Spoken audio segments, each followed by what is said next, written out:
All right, guys. I am normally play through the League's Cup. However, I've had quite a few things going on. I've been simming for roughly about a month at a time because I've noticed that I get a lot of transfer offers for my players, and in order to keep them happy, I need to at least be able to try to change the deal. That way they don't get mad and I come back after a sim and I have poor players that are very unhappy and want to leave the club. So I was doing that, and this kid didn't pop up in my scout report. I scouted him. Now, you know how you get the top 50 next gen top 50 kids across the world? Well, this kid was like number in the 20s to 30s, I believe. And I scouted maybe 25 of them because some of them there's no way I could afford them anyway, because of the club they're coming from. But this kid, I can't believe it. I got him on a free. I didn't have to pay a penny for him. His contract expires. He's showing up. Yep, it expires in December of 24 this year. And I had so many players that wanted him, or so many teams that wanted him, but nobody made an offer. And I bet you I had an offer on the table for him for over a month. And I'm like, I'm not going to get him. I am not going to get him. And I'll be darned if I didn't get him.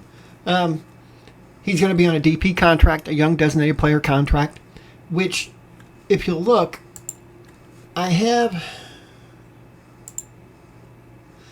3 players currently on a designated player contract: Vitek, Gullikson, and Peretz. Now, remember, when we signed Peretz, I had Mansverk on a DP contract. But you are allowed in the MLS to buy down one DP contract and turn it into a senior. Now, there's a lot of problems with that, and I don't want to go into it on this channel. On this episode in this series. But let's just say that it will cause problems with your allocation funds in the future. Now, this guy here threw a fit because he wanted to do contract. But as you can see now, it's gone. I actually signed him to a DP contract. He wanted over $1 million a year, which I have the payroll. That's not the issue. The issue's always been the slots. You're only allowed 3 DPs a year. That's it. And so it was a mess. But I was able to, the last time he signed his initial contract, and he threw a conniption fit about the release clause. He wanted like a $3 million release clause. And I'm like, heck no. So in order to increase it, I actually ended up paying him more than what he actually wanted. He only wanted like 300-something thousand to play. And I ended up getting a huge release clause. And I'm like, holy crap, a $10.5 million release clause. Well, when you have Saudi clubs come in for your players, they tend to overpay. And I ended up selling him. I didn't want to. I had, oh my gosh, Juventus, Tottenham, Milan. I had the Wolves, and then I had Saudi clubs come in for him. I was able to, bide my time, and luckily he didn't throw a fit. Now, there's a little trick that I learned, and I don't know if it's just coincidence or luck, but if you don't reject offer and you let them withdraw it, your players don't get mad. At least for me, in this state, I've had 5 offers that have been withdrawn while I was simming, and they have not been upset about it at all. Now, if you reject it, then that's when they get mad and that's when they get upset. And I don't know what I did wrong in a sim earlier, but I had a lot of players unhappy with me. Luckily, Mansverk wasn't one of them. So that's what happens. Cornell was one from last season, so I unticked some check boxes and did a few extra things whenever I sim now or go on vacation, holiday. And so it comes up to me, and I noticed that if the offer's withdrawn, your players don't get mad because you're not outright rejecting it. I guess it looks like the club said, we're not interested anymore, and they pull away that withdrawal. And the thing I noticed about that, if you reject the offer, sometimes they're still interested and they keep coming back for offers with you. But if you let it withdraw, then their interest goes away. So that's really helped me with him. But once the Saudi clubs came in, one of them offered, $10.5 million for the release clause, and there's nothing you could do, Well, then I had who is it? Al Kaddish came in. He's had tons of offers. I don't know, 6 or 7 offers for him from different clubs. But then they come in and they offered me $11 million. And I'm like, holy moly, that's over the release clause. And maybe they thought because they're Damac or Darnak or whoever it was, they were the ones offering the release clause. So I ended up getting them up to 12. Why not? Now the MLS is going to take their cut, but I'm still going to get a good chunk of my transfer budget. And the cool thing,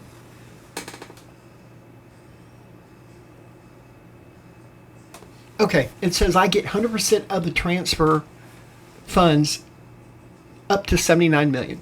So that's cool. Now, keep in mind that for every transfer, the MLS gets their cut. All right? And where is it at? Okay, right here. Due to MLS rules when selling players abroad, 50% of the agreed transfer fee corresponding to $115,000 has been paid to the league following, he was on loan at Shamrock Rovers, and he had an optional buyout fee. And they took it. He started every game for them, and they're in the Europa League next year. So, they wanted to buy him, and I wanted to get rid of him. So it worked out for me.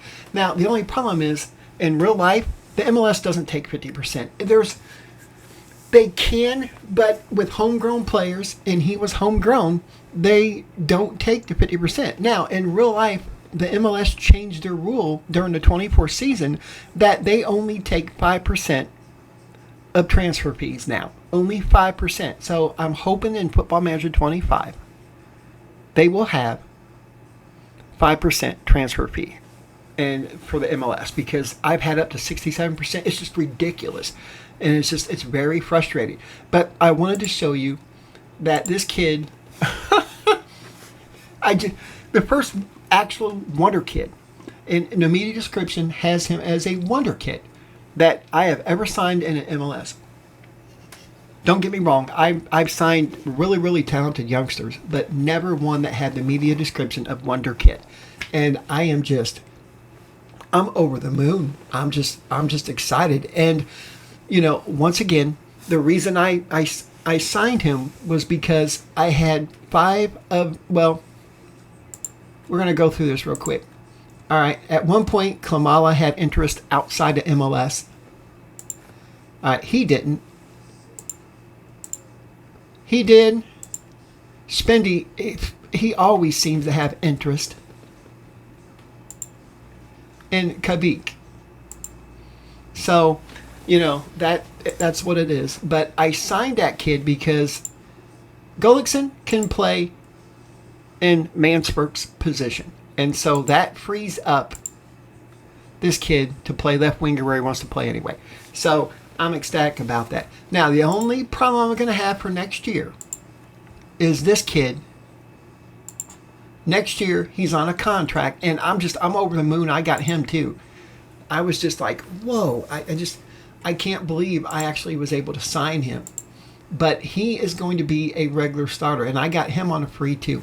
Into contract. I'm telling you, man, if you get your scouts up and going and you find them into contract sales like that, and, if you're the first one to jump on them, there's a chance that they will sign for you, because once again, with Messi coming to MLS in real life, it's really played a stronger role in getting youngsters here. I mean, talented youngsters.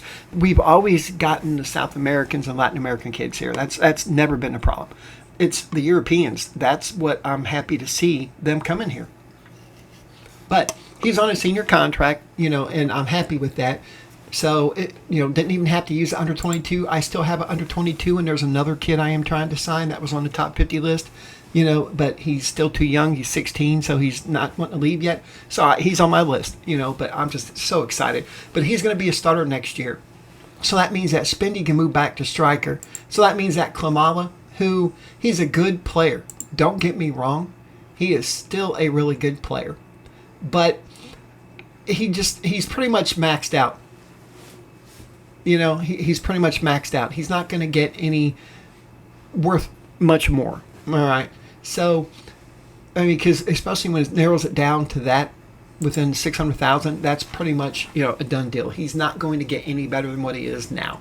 All right. So I'm most likely going to try to sell him or trade him because he does have that green card now.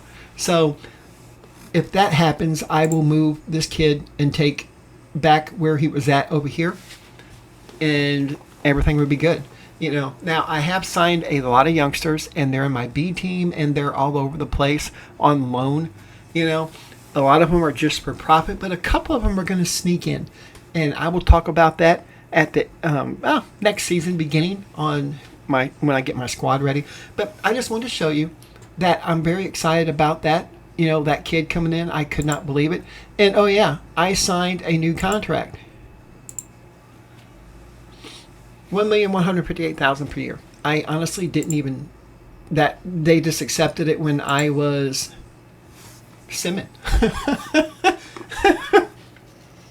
But what can I say? All right, now also,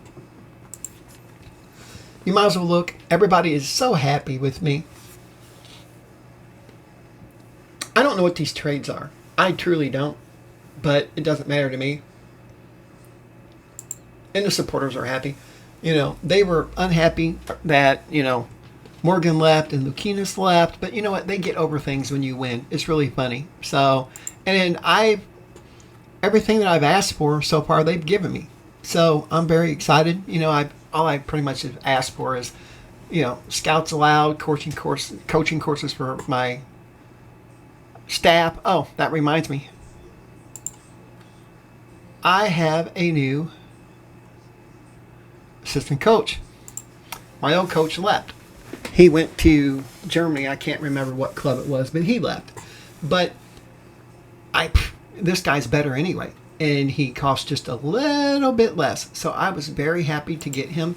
But yeah, your coaches leave. I have a lot of contracts expiring on my staff, and I'm not even worried about renewing them because there's better ones out there, like fitness coaches.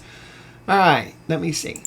24. Like Adam, he's a decent, don't get me wrong, he's decent, but his fitness is 15. There's 20, free agents at fitness is 20. So, and on fitness, I could care less if they have adaptation, determination. I don't care. They're a fitness coach. It's not like they have to be very good at much. Really. So, everybody that's leaving, I have replacements lined up already and shortlisted, so I will be getting them. But yeah, I keep asking for more scouts.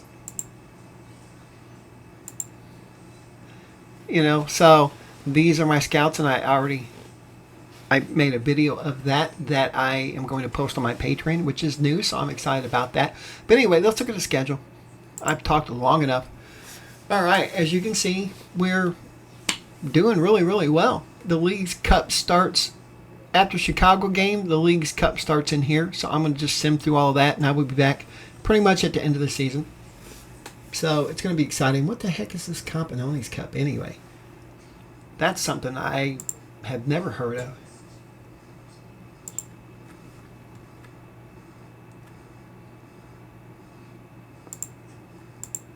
Oh. I guess I'll have to look that one up. I have never heard of this cup, which is weird. I've never heard of that. That's interesting. All right, competition rules. Number of teams 2. So maybe it's the oh, I know why. It's the winner of Mexican and then the Liga MX and the winner of the MLS, I bet you. That's crazy. Huh. All right. I wonder if there's any prize money. I don't see it. But oh well, that's fine. Terracing is permitted. That's hilarious. All right. But anyhow, we're in first place again. We've actually, the first team to make the playoffs. We're in first place in the Supporter Shield. So, this simming has gone really, really well for me. And I'm very happy. But anyway, guys, I'm going to go ahead and end it. This is a little bit longer than what I wanted. But I wanted to show you how happy I was to get my very first Wonder Kid. I'm over the moon with this, and he is quick, and he has great stats, and it's just going to be exciting. So anyway, now, if I could keep him for more than a year, that's the problem. I doubt it. And he didn't even want a release clause, and that makes me happy. But anyway, thanks for watching, guys. Like, comment, subscribe, and I'll see you at the next episode.